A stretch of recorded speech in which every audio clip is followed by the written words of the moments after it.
Bonsoir et bienvenue dans cette table ronde sur les femmes et le zéro déchet organisée par Zéro Déchet Strasbourg et avec comme intervenantes Colline Charpentier et Isabelle Agec.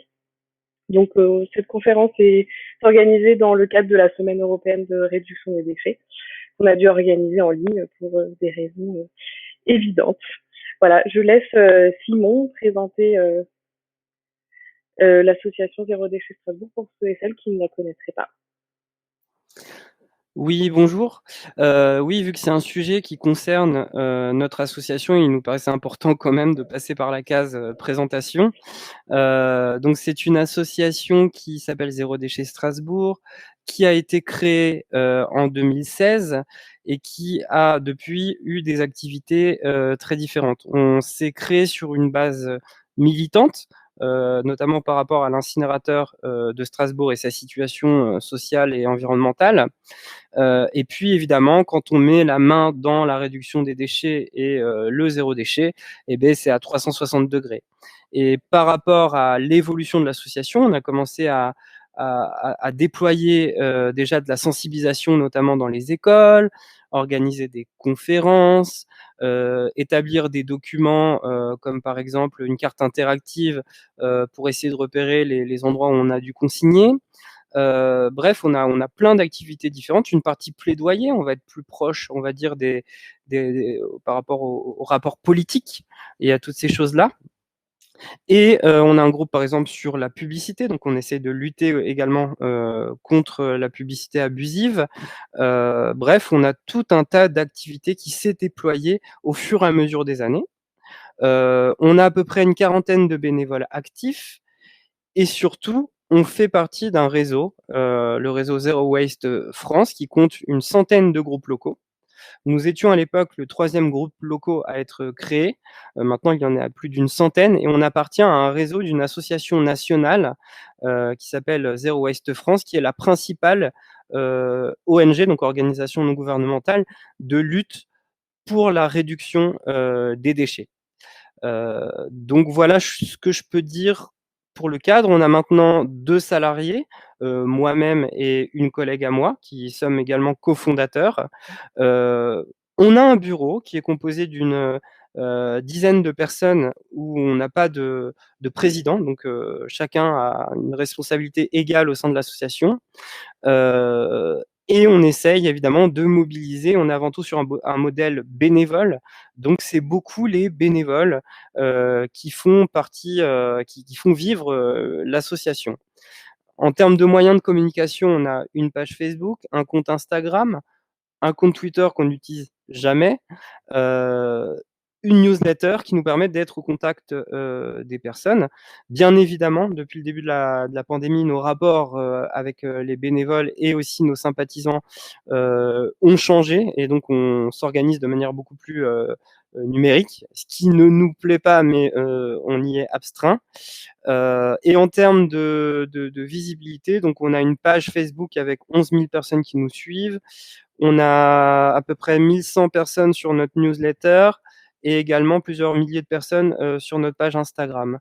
Donc voilà, c'est pour que vous vous rendiez compte un peu de la visibilité qu'on peut avoir. Et, et également, on fait plusieurs dizaines d'événements publics par an sur le territoire, principalement de l'Eurométropole de Strasbourg. On en parlera tout à l'heure, mais on va dire principalement Strasbourg, mais de plus en plus, on essaye d'élargir un peu notre domaine d'action.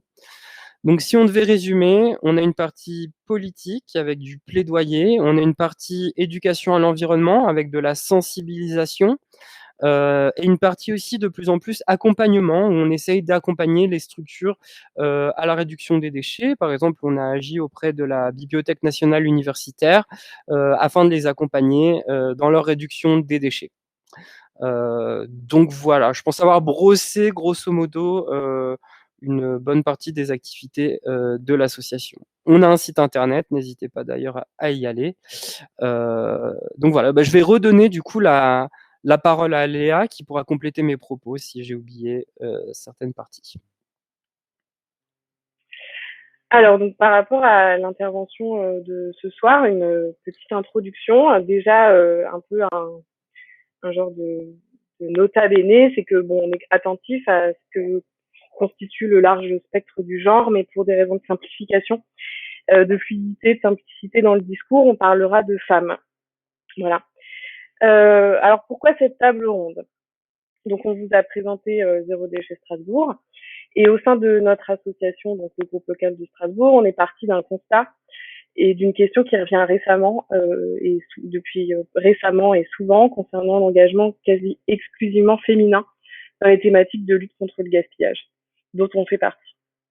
Donc, parmi le public de l'association, on s'est rendu compte sur Facebook que 75% des abonnés étaient des abonnés des abonnés femmes entre 18 et 44 ans. Et nos bénévoles, alors un peu pour que vous puissiez comprendre, une base bénévole, c'est très mouvant, donc c'est difficile de faire des statistiques, mais on estime qu'un peu plus des 3/4 de nos bénévoles sont des femmes. Et donc effectivement, les femmes sont beaucoup plus nombreuses que les hommes à s'intéresser et à s'impliquer dans notre association. Et quand il y a des hommes et des femmes, la répartition reste genrée.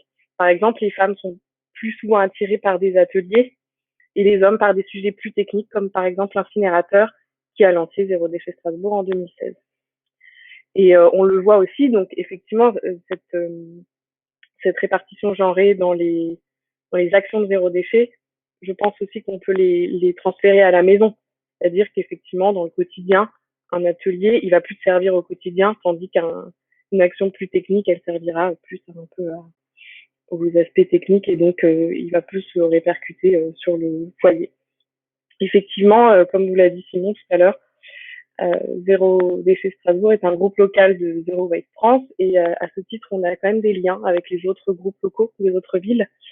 Et ces groupes locaux nous ont tous dit qu'effectivement, ces mécaniques de répartition genrée, de majorité féminine étaient présentes en fait aussi chez eux. Donc c'est vraiment partagé par les autres groupes locaux.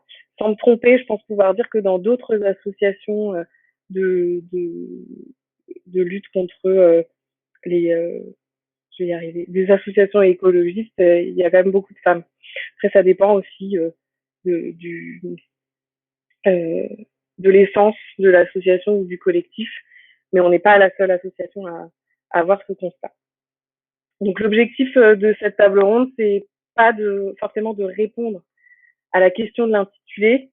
Bon, je sais pas si vous y attendiez, mais on va pas vraiment pouvoir le faire. C'est plutôt donner des pistes et des points d'analyse et des clés pour orienter le public, les sympathisants, les bénévoles et les milieux militants en questionnement sur ces sujets. Très important, il ne sera pas question de pointer du doigt le militantisme zéro déchet. Il reste essentiel dans le paysage des luttes. On voudra plutôt trouver des pistes de compréhension de cette répartition genrée, de cette majorité de femmes dans l'engagement et des pistes d'amélioration. Donc, on va commencer un petit peu en parlant de ce que c'est que la charge mentale. C'est un sujet qui a été, dont on parle beaucoup en ce moment, notamment après la BD de Emma, que peut-être certains et certaines d'entre vous ont déjà lu.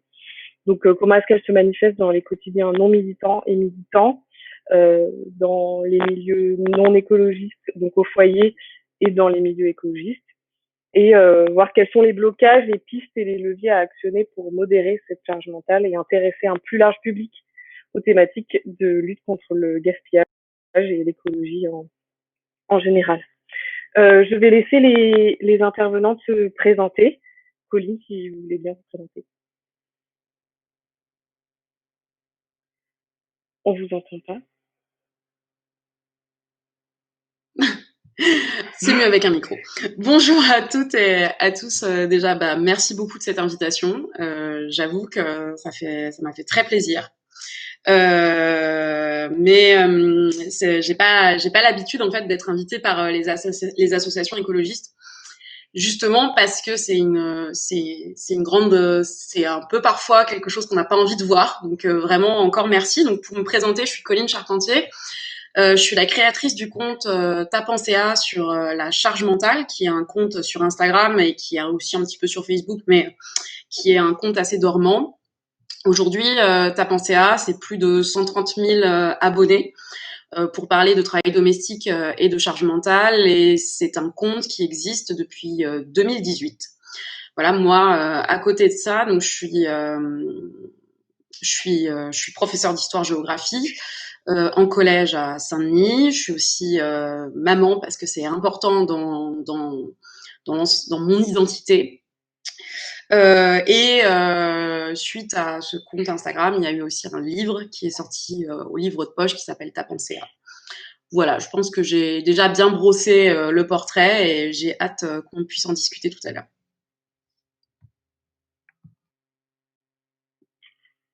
Isabelle, vous voulez vous présenter? Oui, bonjour à toutes et à tous. Je vais faire comme Colline, hein. Merci à Zero Waste Strasbourg de m'avoir invitée. Voilà, je trouve ça très sympathique et ça me donne aussi l'occasion d'avoir des échanges en fait avec les militants, les activistes. Donc en fait, moi je suis maître de conférences en sociologie à l'université Strasbourg et au laboratoire SAGE, qui est un laboratoire du CNRS. Et je suis spécialisée sur l'étude du militantisme environnemental et ça fait à peu près, on va dire, une quinzaine d'années que je travaille sur le militantisme qui est lié aux déchets. J'ai beaucoup travaillé sur les mobilisations contre les installations d'incinérateurs et il y a à peu près 3 ans, je me suis intéressée aux mouvements qui étaient des mouvements assez récents qui émergeaient, enfin pour la plupart, qui n'étaient pas toujours affiliés à des associations environnementales déjà positionnées sur la question des déchets, de type Zero Waste, Repair Café, etc. Et donc j'ai mené un programme de recherche pour l'ADEME sur ces mouvements émergents de lutte contre le gaspillage. Et en fait, à l'issue de ce programme, où j'ai eu l'occasion donc de beaucoup échanger avec des militants et des militantes de Zero Waste, il y a la question des femmes qui est surgie, que j'ai essayé d'étudier aussi parallèlement avec 2 autres collègues, une collègue philosophe, Jeanne Guienne, qui a fait une très bonne thèse récemment sur l'obsolescence, et puis Sylvie Olitro, qui est directrice de recherche au CNRS à Rennes et qui est spécialisée sur le militantisme écologiste. Et donc on a récemment travaillé sur cette question des femmes et j'ai également coordonné là tout récemment un numéro de la revue Écologie et politique sur la lutte contre le gaspillage. Hein. Voilà, donc c'est un peu ce que je peux dire ce soir et je vous en dirai plus tout à l'heure. Voilà, donc au niveau du choix des intervenantes, il y avait vraiment pour nous une complémentarité dans leurs propos d'experts, alors démarches différentes, mais essentielles pour comprendre ce qui se joue lorsqu'on parle de lutte écologiste et de répartition genrée en général. Et du coup, on va commencer. Colline Charpentier va commencer par nous expliquer sa démarche et ses recherches en général. Et Isabelle Agec ensuite prendra la parole. Ensuite, on va faire un temps d'échange entre les différentes parties prenantes, le public. Voilà. Donc, si vous avez des questions, n'hésitez pas. Voilà.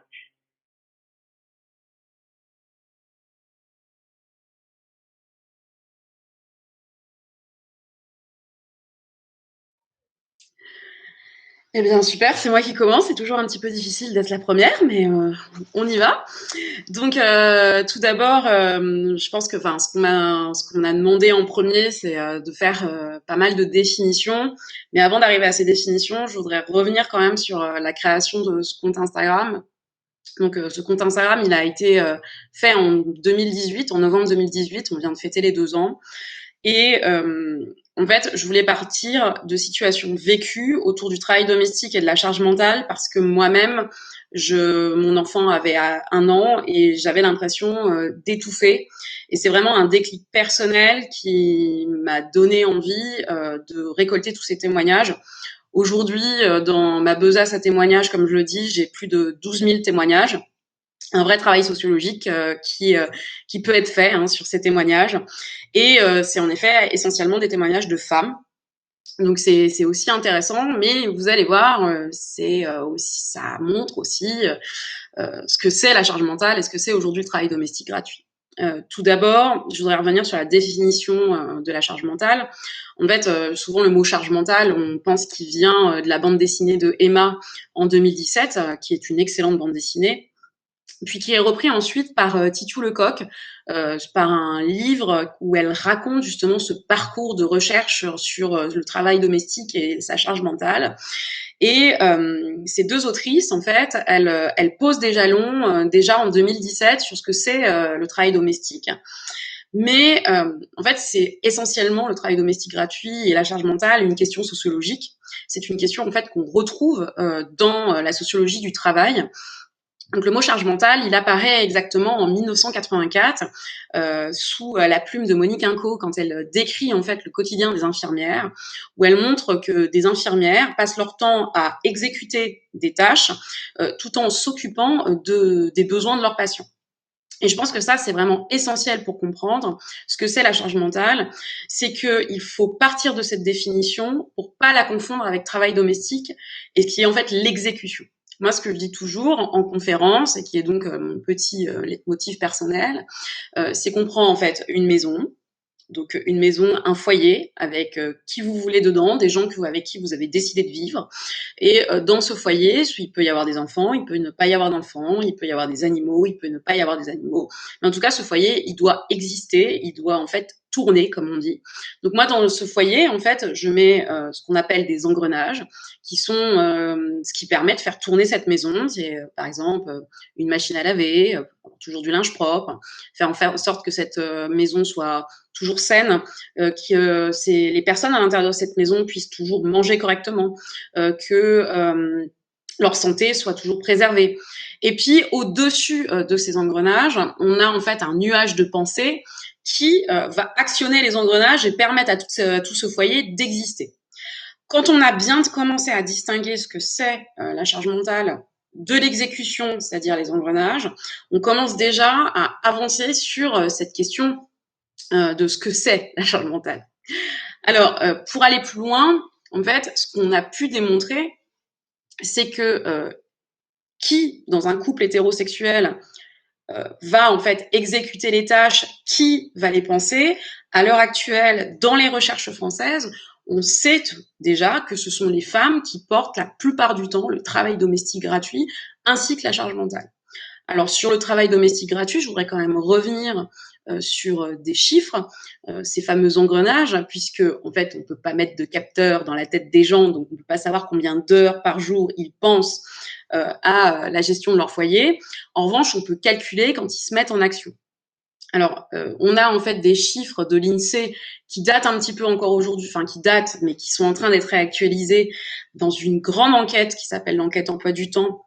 En 2010, on a deux chiffres, 3h26 par jour, d'accord, par jour pour une femme de travail domestique et 2h04 par jour de travail domestique pour les hommes. Cette évolution, ce 3h26 et 2h04, donc il y a bien une différence quand même assez importante d'1h22. En fait, qu'est-ce que ça nous montre ?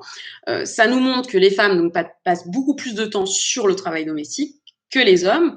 Et ce qui n'est pas spécialement encourageant, c'est que les hommes, en fait, ont pris 2 minutes de travaux domestiques entre 2000 et 2010.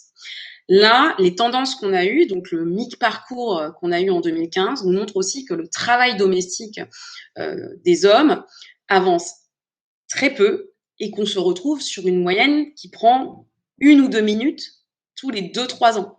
Donc, ça n'avance pas, en fait. Cette question de répartition dans le couple hétérosexuel, de vraiment répartir la question du travail domestique, déjà, c'est déjà compliqué. Quand je parle de travail domestique, évidemment, c'est par exemple aller faire les courses, passer l'aspirateur, faire à manger. Et quand je parle de charge mentale, c'est évidemment prévoir les menus de la semaine. Prévoir quel jour on va passer l'aspirateur, parce qu'on va pas passer l'aspirateur quand le petit dernier fait sa sieste. Ou on va pas passer l'aspirateur alors que tous les enfants sont là. C'est-à-dire que c'est vraiment prévoir les choses. Cette inégalité, elle est donc constatée par les sociologues. Tout simplement. Elle est là. Elle est déjà dans notre quotidien. Alors, moi, j'ai essayé de commencer à m'interroger parce que, personnellement, je pensais que moi, j'avais aucun problème avec ça, et que c'était faux, et que de toute façon, dans mon propre couple, tout allait très bien se passer. Et puis, en fait, à l'arrivée de mon premier enfant, j'ai senti cette inégalité que je ne sentais pas du tout avant. Et je me suis posé la question, mais comment ça se fait que, alors que je suis d'accord avec le féminisme, alors que mon compagnon est d'accord avec ça, comment j'en suis arrivée là? Cette enquête, j'ai essayé vraiment de la mener, de lire, de passer du temps. Bon, il y a déjà une question, évidemment, autour de l'éducation. Et ça, on n'en parle pas assez, mais cette question-là de l'éducation, elle est essentielle. C'est-à-dire comment on éduque nos petits garçons, nos petites filles au travail domestique, tout simplement. Comment, en fait, on hiérarchise dans notre société ce qui est normal, c'est-à-dire ce qui est bon, par exemple, avoir un travail rémunéré, etc., et ce qui est une sous-catégorie de travail, c'est-à-dire faire du travail à la maison.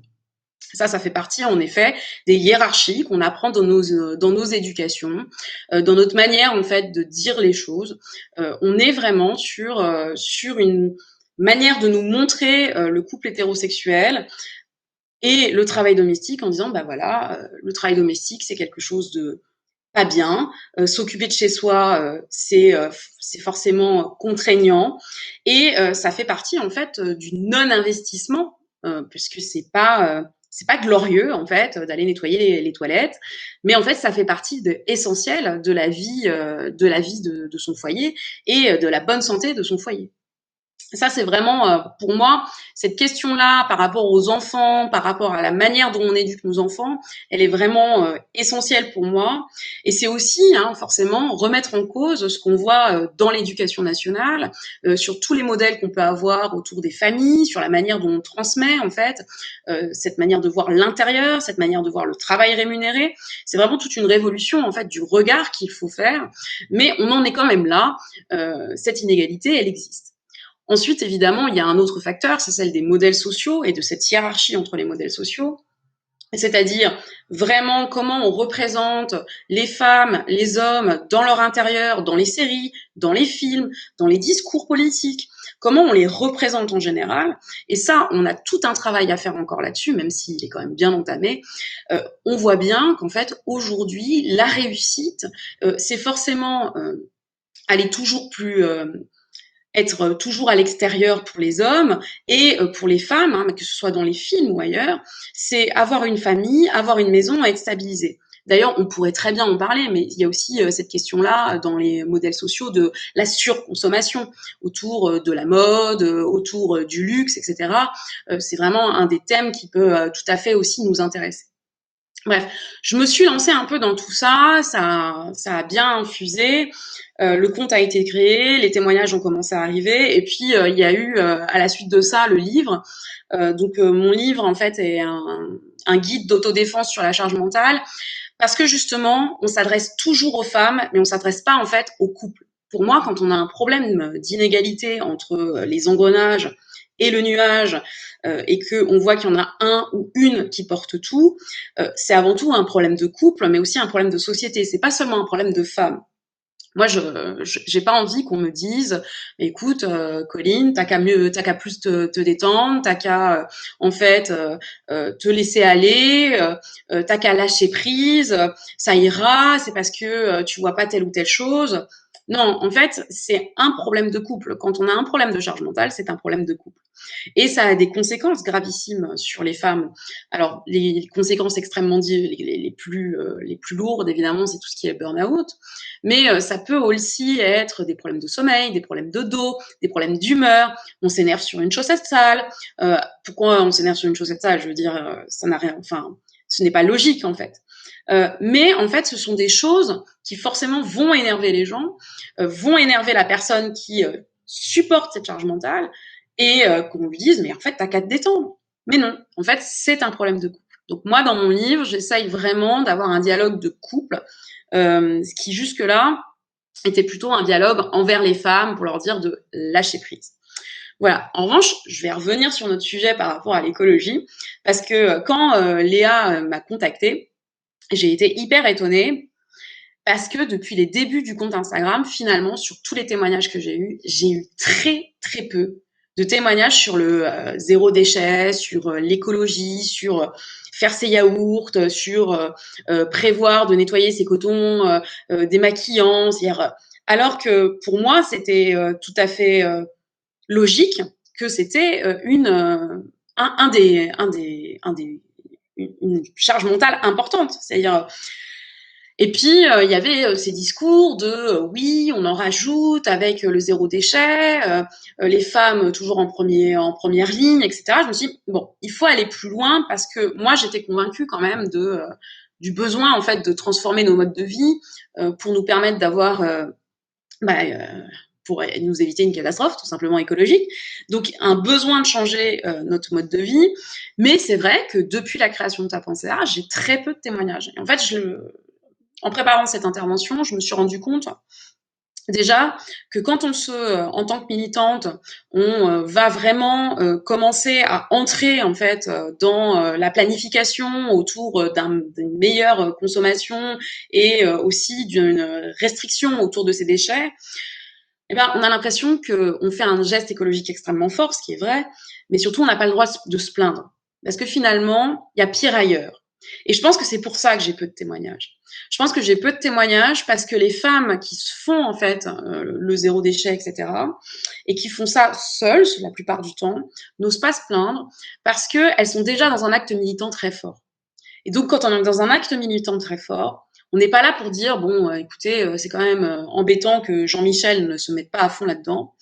Et je pense que ça, c'est vraiment un des axes les plus importants, sauf qu'en fait, on a le droit, et même c'est en revendiquant le droit de dire j'en ai marre de tout gérer toute seule et de gérer cette transition écologique dans mon foyer, que ça peut avancer et que ça permettra en fait un dialogue. Mais en fait, il y a deux freins pour moi.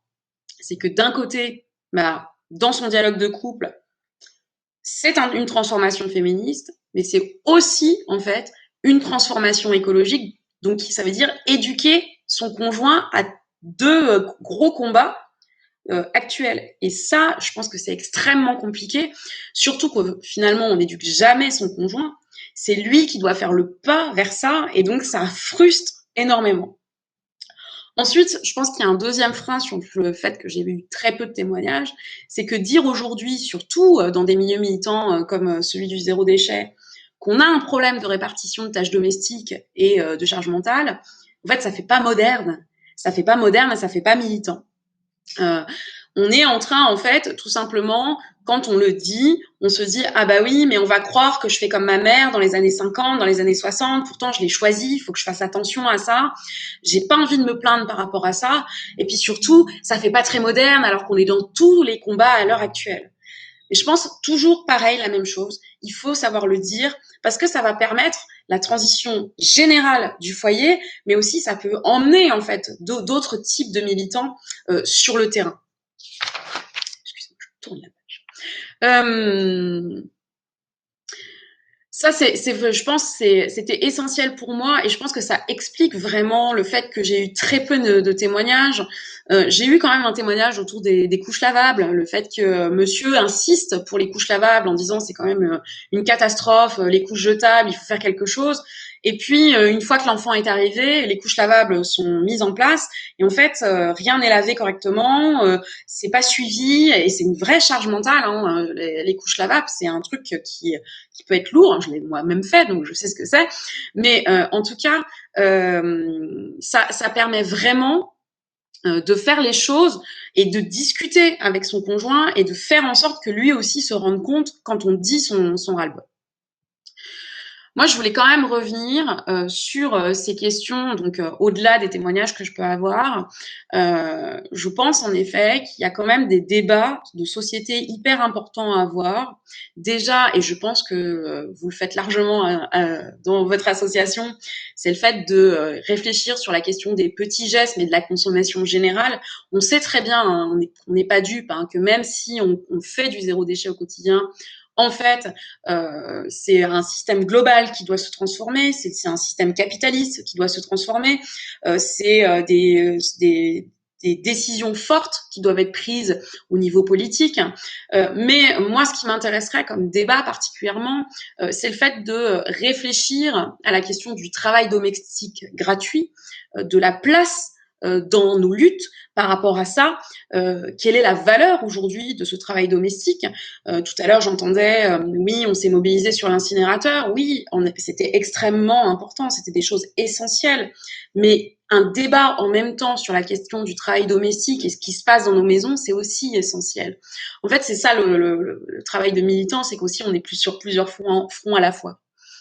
Je pense aussi qu'il faut qu'on réfléchisse sur ce travail domestique gratuit en se posant la question de sa plus-value dans le combat général. En fait, au lieu de le voir comme une corvée, c'est aussi l'intégrer pour une réinvention de nos vies. Ça va forcément nous amener aussi à un débat autour du temps de travail, car en fait, si on s'occupe à nouveau de nos maisons, on peut pas. Enfin, il y a un moment, ça ne passe plus dans l'emploi du temps. C'est-à-dire que si on récupère en fait du temps sur nos maisons, on peut pas être partout, on peut pas être au travail et à la maison. Et ça, ce sont en fait des vraies questions qu'il faut qu'on se pose sur notre temps de travail et sur le travail domestique gratuit. Alors pourquoi je dis ça? C'est parce que en général, les femmes sont à 80%. Dans une très grande majorité, hein, on le sait qu'elles sont une grande majorité à prendre 80% quand elles sont salariées à temps plein et salariées à 80%, excusez-moi. Et en fait, ça fait continuer cette inégalité entre les hommes et les femmes, que ce soit au travail, mais que ce soit aussi à la maison. Donc, en effet, un grand débat sur la question du travail rémunéré et sur la place du travail domestique gratuit me paraît tout à fait essentiel pour pouvoir prendre des décisions et pour faire en sorte que dans nos luttes, absolument toutes les femmes et tous les hommes, quel que soit en fait leur parcours militant, quelle que soit aussi leur classe sociale, puissent en fait intégrer nos combats. Je vous remercie. Merci beaucoup, Colline, pour cette intervention très intéressante et éclairante sur la charge mentale. Et malgré donc le peu de témoignages sur l'écologie, je trouve que le lien a été extrêmement bien fait. Donc, je vous remercie beaucoup. Isabelle Ajec, c'est à vous.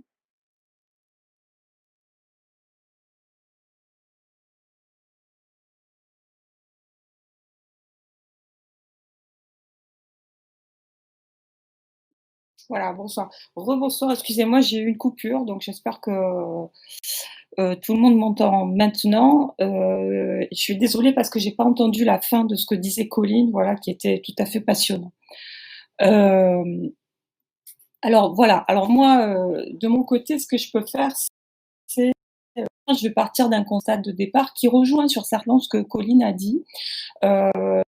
Effectivement, hein, on sait très bien que les tâches domestiques restent marquées depuis de longues années par un partage tout à fait inégal entre hommes et femmes.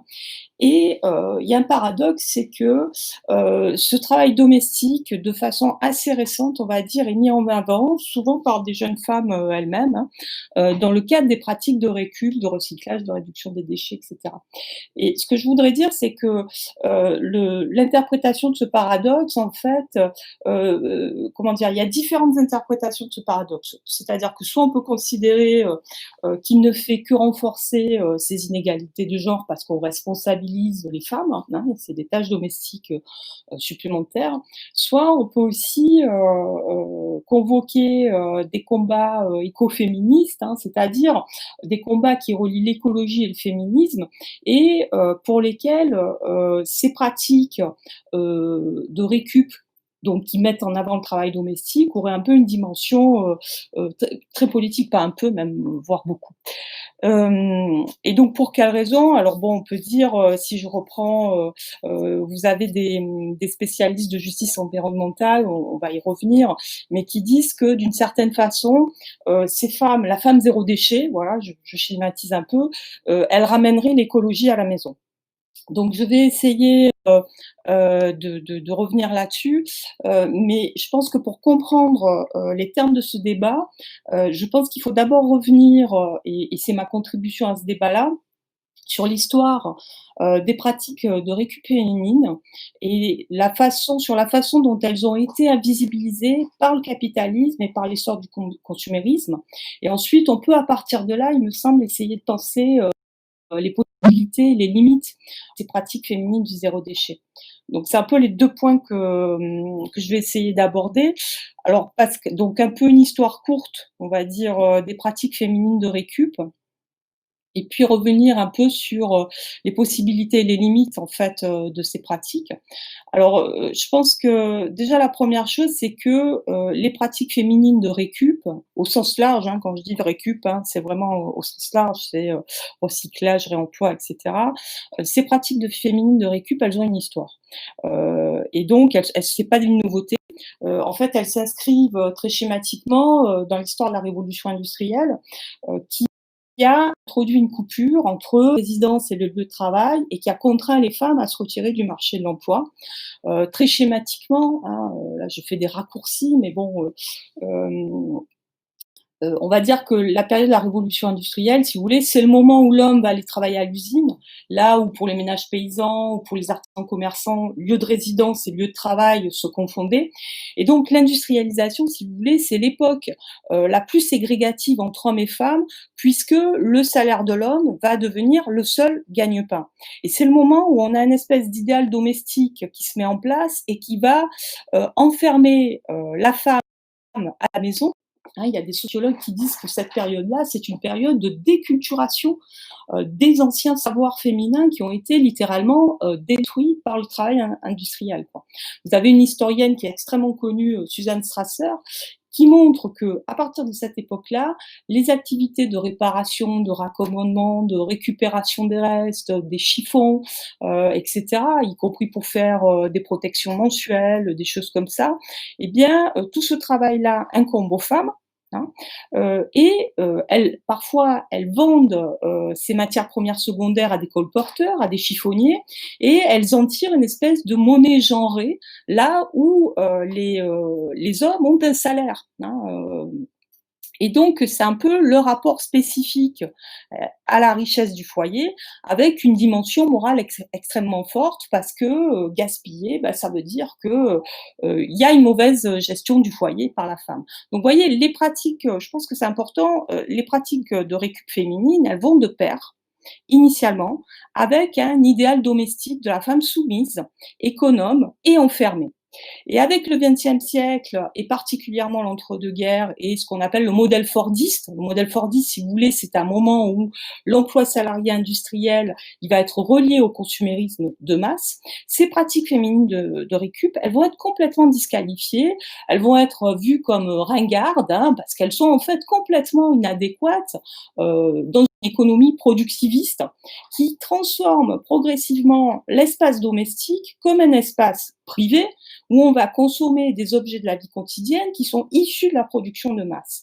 Et si vous voulez, cette production de masse, les femmes sont la cible privilégiée d'une injonction à consommer, elles sont la cible du marketing qui leur promet une émancipation par l'achat de nouveaux équipements et plus largement qui leur promet de les libérer des activités du care. Le care, c'est tout ce que la philosophe Joan Tronto appelle les activités qui consistent à prendre soin, en fait, à la fois de soi, de son entourage, de son environnement. Hein. Eh bien, on va dire que le consumérisme de masse promet aussi aux femmes de les libérer des activités du care tout en restant au foyer. Donc, vous voyez, ce moment-là, c'est un moment où se met en place un modèle hétéronormatif du couple, hein, où il y a une domination masculine, effectivement. Le mari, c'est celui qui ramène qui est pourvoyeur de revenus, où la femme reste au foyer, ne gagnant du temps, si vous voulez, sur son travail, que pour en consacrer davantage à sa famille. Je dirais qu'aujourd'hui, le zéro déchet, la femme zéro déchet, à mon sens, elle remet en question ce modèle de la femme consommatrice. Enfin, elle peut remettre en question, on va voir, ce modèle de la femme consommatrice, c'est-à-dire qu'en même temps, cette dimension un petit peu, on pourrait dire, de subversion, hein, de contestation hein, d'un ordre social qui est celui de la domination masculine, bon, on peut aussi s'interroger, est-ce que cette dimension de subversion est si présente que ça? Parce qu'en même temps, là, je pourrais aussi développer, la notion de gaspillage est devenue extrêmement consensuelle, hein, de lutte contre le gaspillage depuis une dizaine d'années. Alors, qu'est-ce qu'on peut dire? Est-ce que finalement, moi je dirais avec un peu comment dire, de critique, est-ce que la femme zéro déchet, elle est réformatrice ou révolutionnaire? Bon, voilà. Alors, première chose, c'est que, la cause du zéro déchet, il faut quand même savoir qu'elle agrège des profils et des parcours qui sont très différents. C'est-à-dire qu'il n'y a pas que des femmes dans le zéro déchet, première chose, et il y a une grande diversité des modes d'entrée dans la lutte, contre les déchets. C'est-à-dire que dans l'enquête RELGA que j'ai menée, avec une collègue qui s'appelle Mireille Djetchi d'ailleurs, on s'est aperçu que, vous aviez des militants anti-déchets qui ont des parcours extrêmement différents. Parfois, on a des gens qui ont un parcours militant extrêmement important, et qui viennent souvent au zéro déchet parce qu'ils en ont marre, d'un militantisme un peu idéologique, hein. On a aussi des professionnels qui veulent réformer, faire passer dans leur milieu professionnel des valeurs environnementales, hein. Et puis on a aussi une catégorie d'activistes qui vient au zéro déchet par la sphère domestique, par la sphère privée, très souvent au cours d'une période de transition, l'arrivée d'un enfant, l'entrée ou l'installation en couple, une période de chômage, et qui va justement développer des pratiques parfois extrêmement sophistiquées de réduction des déchets en s'inspirant de blogs, de chaînes YouTube, de sites internet. Et c'est dans ce mode d'entrée-là que l'on trouve le plus de femmes, si vous voulez, hein. Donc, on trouve des femmes dans les 3 modes d'entrée dans le zéro déchet, mais particulièrement dans ce mode d'entrée par la sphère domestique. Ça, c'est une première chose. Deuxième chose aussi que je peux dire, c'est que là, du côté des activistes zéro déchet, hein, hommes ou femmes, nous, ce qu'on a observé, c'est que ils font des usages militants de la division sexuée du travail. Alors, qu'est-ce que ça veut dire? Je vais prendre des exemples, hein. Ben, de type, dans les Repair Cafés, hein, et donc pas que dans les collectifs zéro déchet, hein, eh bien, on s'aperçoit que, systématiquement, les femmes vont occuper les fonctions d'accueil du public, de couturières, tandis que les hommes, eux, se chargent de la réparation du matériel informatique ou électronique. Les espaces de co-réparation vont se différencier, d'ailleurs, selon un ethos très sexuel, c'est-à-dire que quand on a affaire à des espaces de couture, c'est assez calme, hein, ils sont féminins. Et par contre, quand on a affaire à des espaces informatiques, on y plaisante de façon virile, c'est-à-dire bruyante, hein. Et de la même façon, hein, on retrouve aussi ces usages militants de la division sexuelle du travail chez les activistes zéro déchet, hein. Par exemple, les actions d'éducation à la réduction des déchets que j'ai pu observer s'appuient très souvent sur une figure activiste. Moi, j'ai des militants qui me disaient: «Oui, mais nous, on s'adresse à et on convoque la figure de la mère active, de la femme active». Donc il y a des usages militants de cette division sexuée du travail. Alors, je pense qu'il y a 2 effets. Il y a 2 effets, qu'on peut mettre au jour dans ces pratiques. Première chose qui me semble extrêmement importante, c'est que, ces usages militants du genre, ils ont des effets puissants parce qu'ils requalifient le travail domestique, travail militant, et ils révèlent les coûts cachés, déplacés au sein de la sphère domestique d'une économie qui est fondée sur la surproduction de déchets. Deuxième effet qu'on peut observer, c'est que pour les hommes, comme pour les femmes activistes zéro déchet, ce travail militant, il leur permet d'accéder à une mobilité professionnelle.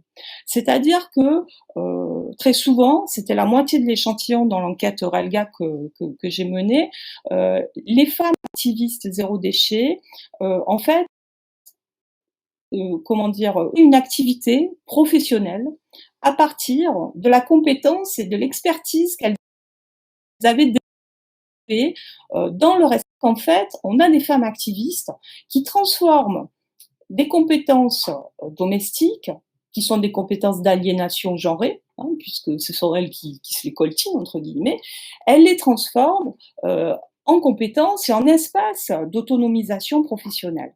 Mais ce que je voudrais dire, qui va peut-être s'arrêter, c'est que l'autonomisation professionnelle, ça n'est pas une émancipation. Pourquoi? Pour 2 raisons. Parce que cette activité professionnelle produit largement la division sexuée du travail, c'est-à-dire que son activité affecte thématiquement traditionnellement considérés comme des soins, des services, l'éducation, hein, donc tel activiste qui va créer un bureau d'études pour aller conseiller les gens sur le zéro déchet ou les collectivités locales, on reste dans une activité qui est celle du service et qui est celle traditionnellement considérée comme plus féminine. Et d'ailleurs, on a plus de femmes.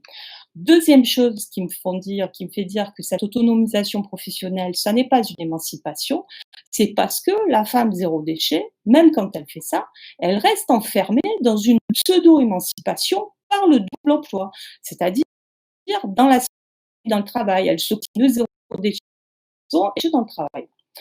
Donc, alors je vais dire que vous expliquez que l'autonomisation professionnelle par le alors, bon, je vais couper la caméra, comme ça au moins ça va être fluidifié. Alors, donc j'étais en train de juste finir, j'avais deux, trois choses à raconter. C'était pourquoi l'autonomisation professionnelle, c'est-à-dire l'activité professionnelle zéro déchet n'est pas une autonomisation, c'est pas une émancipation à mon sens, parce que d'abord, ce sont des activités professionnelles qui reproduisent la division sexuelle du travail au lieu de la réviser. Et deuxièmement, parce que la femme zéro déchet, elle reste enfermée dans une pseudo-émancipation par le double emploi, c'est-à-dire qu'elle se coltine le zéro déchet dans la sphère domestique et puis dans le travail. Alors, pour conclure, qu'est-ce que je peux dire? Je pense que d'abord, tout n'est pas désespéré, voilà. Je dirais que en transformant en expertise militante des compétences domestiques qui ont été acquises durant l'enfance, durant la socialisation, la femme zéro déchet, elle remet en question un modèle d'émancipation qui fait d'elle des consommatrices. Et certaines réinvestissent un rôle de productrice autonome en recyclant. Donc ça, c'est extrêmement important. Mais pour qu'il y ait une mobilisation de tous et de toutes, eh bien, moi, il me semble que l'investissement de la sphère domestique par le masculin et l'investissement de la sphère publique par le féminin doivent être au cœur du projet zéro déchet. Parce que en renversant les rôles, eh bien, il s'agirait, si vous voulez, de penser différemment la consommation et la production comme deux maillons, en fait, qui ne peuvent que, si vous voulez, il pourrait y avoir des conditions rassemblées d'une mobilisation de tous et de toutes dans la lutte contre les déchets. Et puis, pour aller un peu plus à fond dans la critique, je dirais que c'est ce double investissement du masculin, du féminin, respectivement dans les sphères publiques et privées, qui permettrait de remettre en question une économie qui, en réalité, aujourd'hui, est fondée sur une triple domination masculine et hétérosexuelle, sur les ressources humaines, sur les ressources naturelles et industrielles. Voilà, je vous remercie, j'espère que j'ai pas été trop long et ma caméra.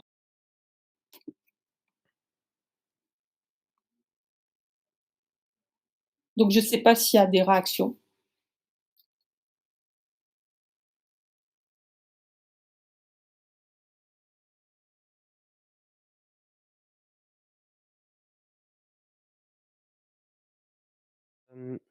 Bah, en tout cas, Madame Hajek, il y a eu beaucoup de problèmes techniques, mais grosso modo, c'était passionnant sur l'ensemble.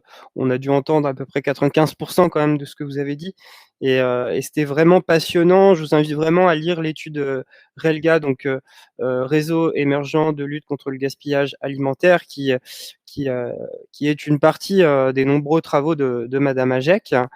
Et c'est vrai que donc on l'a vu, il y a une répartition genrée des tâches, même quand il y a des hommes et des femmes au sein des réseaux zéro déchet. Et c'est vrai que nous, au sein de l'association, on s'est beaucoup interrogé sur plusieurs aspects qu'on voulait faire évoluer dans l'association, notamment le fait que, au-delà même des répartitions hommes-femmes et le fait qu'il y ait 80% de femmes dans l'association et que notre communauté est grandement basée est suivie par beaucoup de femmes. Il y a aussi la question géographique, c'est-à-dire que nos actions étaient principalement centrées vers le centre-ville de l'Eurométropole de Strasbourg. pour tout un tas de raisons, hein, pour des raisons logistiques, hein, le fait que c'est beaucoup plus simple de se retrouver en centre-ville, les transports sont plus connectés, etc. Donc ça, c'était un des aspects, le fait qu'on n'allait pas dans les villes, par exemple voisines de l'Eurométropole de Strasbourg, ni dans leurs quartiers associés. Et également le fait qu'on avait des vecteurs des vecteurs de communication très centrés par rapport à justement les bénévoles qui composent notre association. Et notamment, on propose beaucoup d'ateliers, beaucoup de choses en direction de notre communauté grandement féminine. Et c'est vrai que ça nous a amené à avoir une grande réflexion, notamment courant 2019, sur comment on peut faire évoluer ça, comment on peut toucher des nouvelles personnes dans la société, autant pour des raisons hommes-femmes, donc de toucher peut-être un peu plus d'hommes par rapport à la question des déchets et la réduction des déchets, mais aussi également comment émerger beaucoup plus sur le territoire de manière moins concentrée sur le centre-ville. Et cela aboutit dans un premier temps à un groupe de travail qu'on a appelé zéro déchet tout public, qui visait bien. Alors on voulait pas tomber non plus dans le cliché de il faut aller dans les quartiers. C'était vraiment, quand on dit tout public, c'est à la fois jeunes, vieux, hommes, femmes, entreprises, écoles. Vraiment comment on élargissait l'audience. Et cela a abouti notamment à un projet très concret qu'on va mettre en place en 2021, qui est centré sur le sport et l'environnement. En fait, on a réfléchi à des vecteurs. On s'est dit qu'en passant peut-être par des vecteurs plus universels, des vecteurs qui sont beaucoup plus équilibrés en termes de pratiques hommes-femmes, générationnelles, également sociales, de classe sociale. Et le sport nous paraît en fait un vecteur très intéressant. D'autant plus que certains clubs de sport, notamment, ont envie d'avancer sur ces thématiques que sont l'environnement et le sport. Et c'est pour ça qu'en 2021, on va déployer un grand projet sur l'accompagnement des clubs de sport à la réduction des déchets, pour faire émerger sur le territoire de l'Eurométropole des clubs vraiment en pointe sur ces questions environnementales. Donc voilà, c'était pour témoigner que, évidemment, on n'a pas la main sur tout. La société, elle est telle qu'elle est. Nous, on ne peut pas tordre la société. Donc on essaye via nos projets d'orienter les choses de manière à ce qu'il y ait un meilleur équilibre et qu'on ne vienne pas forcément conforter, on va dire, le fait de rester dans cette comment dire, dans cette communauté que par ailleurs on remercie tous les jours, parce que c'est eux qui sont nos têtes de pont à l'heure actuelle et qui permettent de diffuser le discours. Mais comment on va réussir à se tourner vers des nouveaux spectres de la société? Et donc voilà, le fait d'agir via des vecteurs comme le sport nous paraît des moyens d'améliorer les choses. Après, on est conscient, voilà, que c'est quelque chose qui n'est pas facile. En plus, notre objet premier, c'est d'abord de réduire les déchets, et après on essaye évidemment de prendre en compte les questions sociales, les questions de genre, etc., etc. Donc voilà le type de réponse qu'on essaye d'apporter modestement en testant, parce qu'encore une fois, on n'a pas forcément les clés. À un moment, il faut essayer sur le terrain. Et c'est vrai qu'on peut avoir des réflexions très grandes, très larges sur toutes ces questions. Mais à un moment, comment on fait sur le terrain concrètement pour agir? Et ça, c'est beaucoup moins simple, hein, parce qu'il faut aussi rentrer voilà, dans des choses où il y a des coûts, où il y a de la logistique, où il y a de la mobilisation bénévole, où il y a des partenaires. Et donc, comment on fait dans tout cet écosystème qui existe et tout ce jeu d'acteurs pour aller vers une ouverture qui soit moins sur notre communauté de base? Donc voilà, c'est des réflexions auxquelles nous, on voulait abonder. Également, maintenant, on a un vélo cargo qui nous permet en fait d'être beaucoup plus mobile et par exemple d'aller tout simplement dans les parcs à la rencontre des gens. Et là, on se rend compte que quand on va dans les parcs à la rencontre des gens, on a aussi une mixité sociale et de genre qui est beaucoup plus grande. Donc voilà, on essaye en tout cas modestement d'apporter ces réponses-là. Le débat n'est pas fermé, il est au contraire très ouvert. Nous, on est preneurs également de commentaires et de personnes qui se sont posées ces questions-là ou qui ont, pourquoi pas, été confrontées à ces problématiques-là. Et encore une fois, le but n'est pas de mettre de côté ce qui fait notre essence pour l'instant dans l'association, mais au contraire, d'essayer d'y agréger des nouvelles communautés. Donc voilà. Alors je vais lire quelques commentaires. Jean Bombeur, bon, les acteurs de l'éducation populaire peuvent être des partenaires actifs aussi. Oui, tout à fait. On a constaté aussi que s'appuyer avec d'autres partenaires qui sont parfois très différents. Par exemple, on s'est appuyé parfois à des CCAS, on peut s'appuyer à des bibliothèques, on peut s'appuyer à des mairies, on peut s'appuyer à des entreprises, nous permet de pas nous concentrer sur notre propre audience et évidemment de pouvoir casser cette bulle quelque part. Alors j'ai Jadil Regig qui commente: «Pour moi, le zéro déchet était une émancipation du capitalisme et du consumérisme, une reprise politique de son quotidien. N'est-ce pas un exemple, d'émancipation?» Alors j'ai pas forcément la réponse à toutes ces questions-là. C'est vrai que nous-mêmes, on se questionne, toujours et par exemple sur la notion d'utiliser le sport comme un vecteur qui soit plus, on va dire, moins centré sur la gente féminine, peut poser également les questions, du genre par exemple, c'est-à-dire qu'on accepte quelque part, le fait que, les hommes vont s'intéresser à tel type d'activité et pas à tel type et ça peut nous être reproché d'avoir cette vision-là, mais en soi, c'est une réalité de terrain. Donc on essaie de jongler par rapport à nos idéaux et par rapport à cette réalité de terrain et en tout cas, on essaye d'être militant sur ces questions-là. Je ne sais pas si Léa, tu as envie de compléter mes propos ou si les intervenants ont des choses veulent réagir sur, mes propos, hein, qui sont ce qui sont parcellaire et on voit bien on tâtonne en fait sur cette question-là. Mais c'était aussi le but de l'organisation de cette conférence, c'est-à-dire de montrer que le débat n'est pas clos, mais qu'il faut l'aborder. Et c'est vrai qu'au départ, on pouvait avoir quelques craintes de se dire mais est-ce qu'on se tire pas une balle dans le pied? Est-ce que on va pas vexer quelque part une partie de notre communauté qui nous suit et qui pourrait se dire mais ça veut dire qu'on nous remet en cause et on remet en cause le fait qu'on vous suive. Enfin voilà, il y a toutes ces questions qui se posent. C'est un peu des questions à tiroir, quoi, on va dire.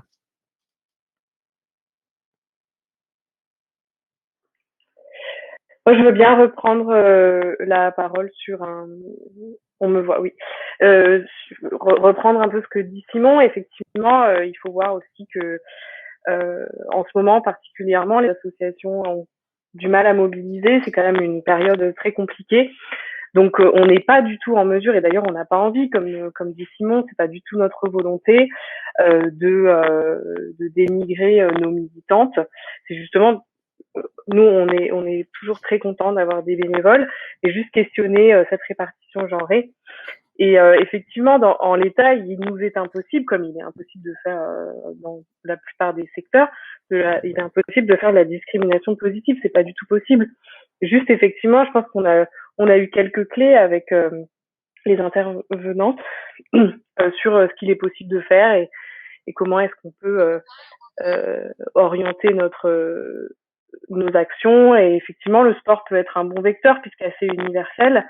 Et puis d'une manière effectivement genrée, on sait que le sport c'est genré au masculin malheureusement, enfin, ça l'est de moins en moins.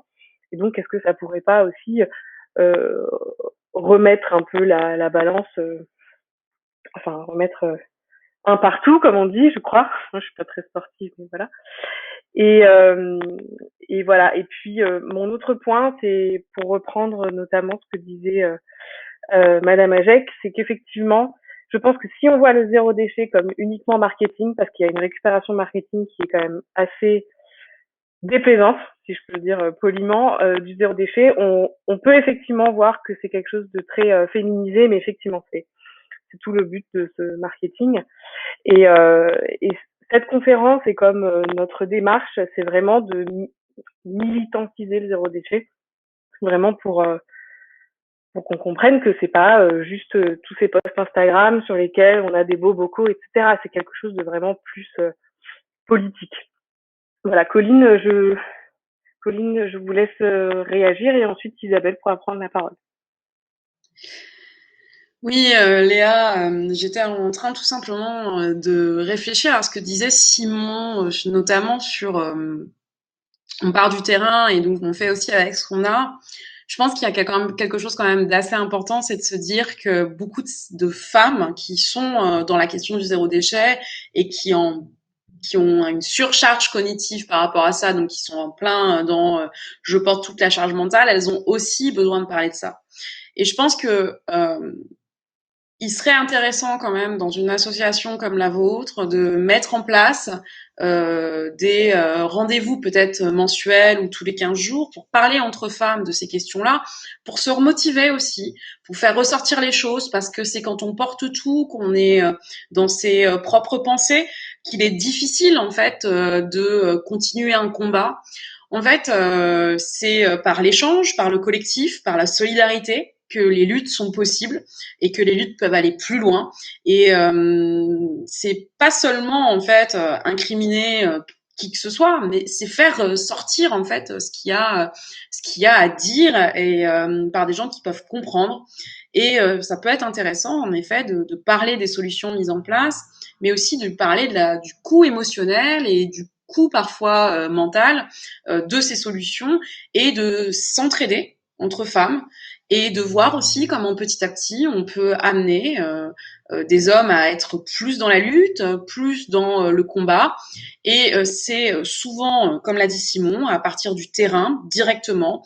Et ces outils de communication utilisés dans les collectifs sont pour moi un des outils essentiels pour justement arrêter en fait par exemple de perdre certaines qui sont en burn-out et veulent absolument se disent c'est vraiment la pire des idées que j'ai eues. En fait cette solidarité pourrait recréer un lien et vous permettre peut-être aussi d'avoir des débuts de piste parce que on peut inviter autant d'expertes que l'on veut. Mais la solution, elle est souvent sur le terrain, et ça, je pense qu'on l'a bien compris avec ce que Simon nous a dit tout à l'heure. Je ne sais pas si on m'entend. Voilà. Oui. Alors, merci. Moi, je voudrais juste réagir, voilà, comme ça, à la fois à quelques commentaires et puis à ce que disaient aussi également Simon et Léa.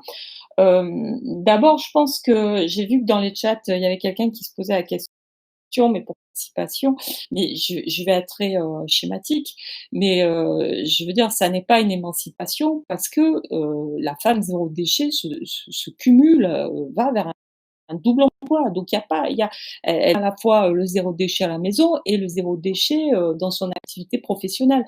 Donc on voit bien que ça peut pas être une émancipation puisqu'il y a double emploi, si vous voulez. Et la deuxième chose, donc ça veut dire qu'on remet pas du tout en question une division du travail qui est genrée. Aussi, et que le sale boulot, voilà, le boulot, ce sont les femmes qui vont le faire.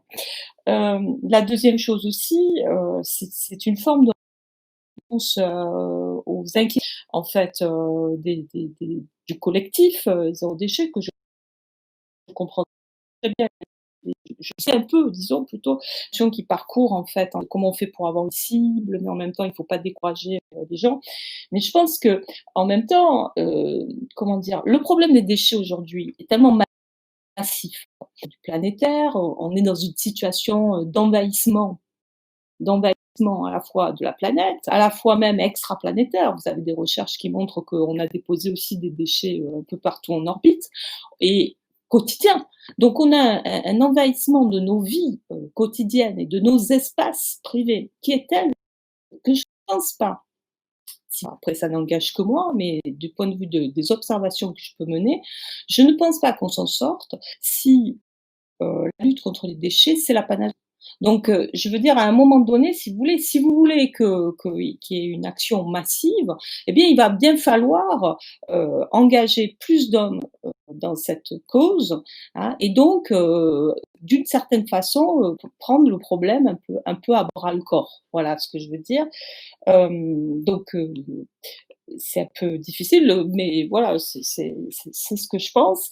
Par ailleurs, sur la question du marketing, eh bien, je crois que avec les collègues, donc Jeanne Guillen, Silvio Littrò, on a aussi décrit la façon dont on avait des produits et du marketing zéro déchet, hein, qui est très genré d'ailleurs, hein, c'est-à-dire dans des tons pastels, à petite, etc.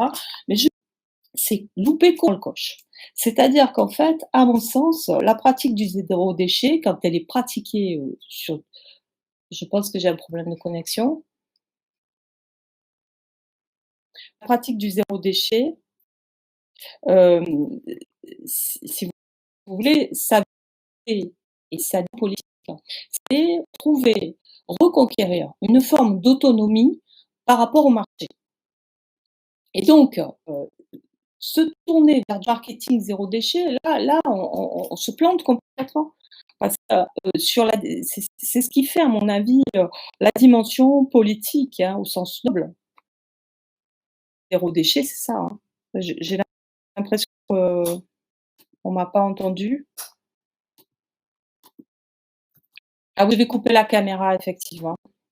Donc juste revenir sur cette question du marketing, je pense que si on admet, que politique, la dimension politique du zéro déchet, c'est s'émanciper, c'est trouver une forme d'autonomie, en faisant par soi-même, trouver une forme d'autonomie par rapport au marché, eh bien, recourir, aux produits zéro déchet, mis en d'accord, donc il faudrait répéter, d'accord. Donc en fait, je sais plus où j'en étais, mais je crois que je prenais juste sur le marketing. Mais sur la question du marketing, les pratiques zéro déchet, en fait, qu'est-ce qu'elles cherchent? Elles cherchent à retrouver une forme d'autonomie par rapport au marché en faisant soi-même. Donc se rabattre sur des produits qui sont mis en place au titre du marketing zéro déchet, c'est à mon avis, c'est louper complètement le coche de la dimension politique et du comment dire, du changement social en fait que peut apporter le zéro déchet, juste ce que je voulais rajouter. J'espère que ça a été pas trop haché. OK, je sais pas si, Colline veut faire un petit mot, une, petite conclusion? Oui.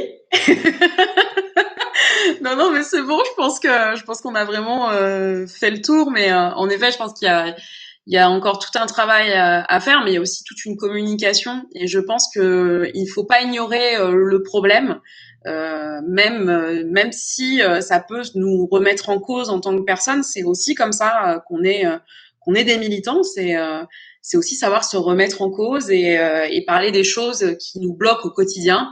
Et j'espère que vraiment ça va vous aider l'ensemble de vos bénévoles, mais aussi pour donner encore plus d'ampleur sur ces questions de genre dans les prochains mois et que ça va vous donner plein d'idées. Voilà, c'est tout. Merci, donc oui, j'ai l'impression d'avoir été coupé, de pas qu'on n'a pas entendu ce que j'ai dit. Donc je voulais, remercier madame Agiac et Colline Charpentier. Je pense qu'on refera un jour, alors peut-être un peu différemment sur ce qu'on abordera, mais une nouvelle conférence sur cette thématique-là, mais on va dire sans, hachure technique, et peut-être, on espère même en présentiel ou du moins se retrouver dans un même lieu, de manière à ce que la qualité, de ce que disent les intervenants se retrouve aussi en qualité, sonore et visuelle. De notre côté, c'est pas un sujet qui est clos, c'est un sujet qui évolue constamment. Donc, nous, on va continuer à travailler sur nos projets en sachant qu'on est plutôt sur, entre guillemets, un militantisme «joyeux» entre guillemets. Donc, cette conférence n'était pas du tout là pour nous, flageller ou ni nous-mêmes nous dire qu'on a raté quelque chose, mais au contraire de l'aborder, concrètement pour pouvoir mieux s'approprier ces questions-là et pour pouvoir irriguer dans l'ensemble de nos projets, toutes ces questions-là, en sachant que c'est un des aspects de notre action militante avec, comme je l'ai dit, l'objet de notre association, les questions sociales, les questions de plaidoyer. Donc on a plein de choses à, à penser quand on agit et notamment dans les idées qu'on véhicule. Mais vraiment, c'était quelque chose qui nous tenait vraiment à cœur. Donc on est, je pense que Léa le confirmera, mais on était très heureux d'organiser cette conférence malgré les difficultés techniques. Et on vous remercie aussi pour les personnes qui nous ont suivis. On tenait aussi à remercier la mairie de Schiltigheim avec qui on a organisé cette semaine européenne de réduction des déchets, qui nous laisse à chaque fois une carte blanche pour organiser ce qu'on veut. Donc c'est vraiment très agréable de travailler avec eux. Voilà, c'est la 3e année qu'on le fait. D'habitude, on le faisait en physique et là, on l'a fait en distanciel. Et puis moi, je tenais aussi à remercier Léa qui a organisé toute la conférence également. Donc merci à tout le monde. Je ne sais pas si Léa, tu veux rajouter un mot, mais en tout cas, à bientôt pour tout le monde. Alors pour un dernier petit mot, merci à tous d'avoir participé, merci aux intervenantes que je suis ravie d'avoir conviées et ça me confirme que j'ai fait le bon. Mon regret effectivement, c'est que ça n'ait pas eu lieu en physique parce que c'était ce qui était prévu au départ. Mais on le fera, ça j'en suis persuadée. Et j'espère que cette conférence n'est que le début de notre collaboration avec Isabelle Agec et Colline Charpentier. Isabelle Agec, on avait déjà été en contact. Et voilà, je pense que c'était très intéressant. On a réussi à faire court. Les problèmes techniques sont ce qu'ils sont, mais on a bien compris tout le propos d'Isabelle Agec. Et voilà, comme dit Jalil que je salue, on peut faire du zéro déchet sur Instagram et je valide et mon but en général, c'est vraiment de rendre le zéro déchet militant et accessible à tous. Donc je pense que nous allons dans ce sens. Merci beaucoup et bonne soirée.